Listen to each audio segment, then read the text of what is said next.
Geniet voorreg om met jou te gesels, pragtige plek, dis wel bekend, en ek dink baie Namibiërs gaan al gehoor het van Diemelsfontein, maar hy het 'n trotse geskiedenis, nee. Arie, goeiedag en welkom, absoluut.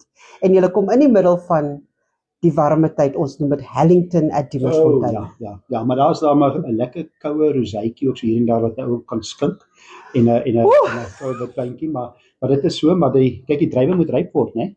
En dis nou parstyd ook. Dis parstyd in die Boland. Ja. En dit is so mooi, ja. Ons suikervlakte is alles mooi. Ja. En ons het die lekkerste job, want ons kan altyd proe. Ek proe ook graag. Jy het briljante kultuur. Kyk, ons almal ken hom van die pinotage. Kyk, as jy praat van Diemelsfontein, dan almal, ons het al vroeër, toe ons nou so begin hier nou te ry, toe sê ek maar, dis daai koffie chocolate pinotage.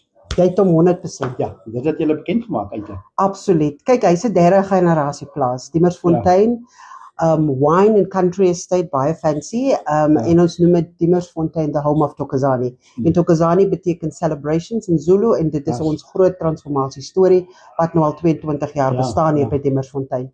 En kom uit die generasie van die Sonnenbergs uit, so derde generasie, 186 hektar plaas, en dit is 'n estate, so dit is mooi huise, fantastiese druiwe, en dan het ons mos nou 'n restaurant en alles wat mooi is.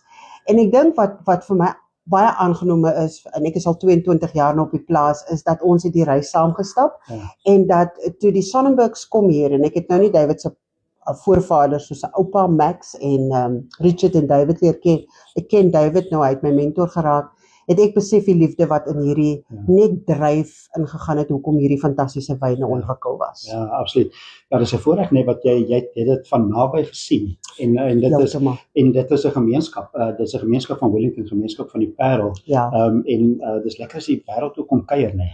As die wêreld en Namibia, weet jy wat, en ons kan sien, eerlikwaar, vir ons is dit altyd lekker as hier gaste kom en ons vra, is julle van plaaslik? Nee, ons is van Namibia. Dan raak dit sommer lekker, en as hulle ons wyne geniet en hulle besef, dit is vir my so belangrik, Arie, as mense by die hek inkom van sekuriteit af, dat hulle voel hulle is tuis. En elke persoon hier vat eienaarskap van hulle posisies.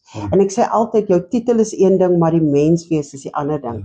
En ons bemark nie net wyn nie, dit is daai familiebond, en ons wil graag dit aanhou, veral nou wat daar nuwe eienaarskap is op Diemelsfontein.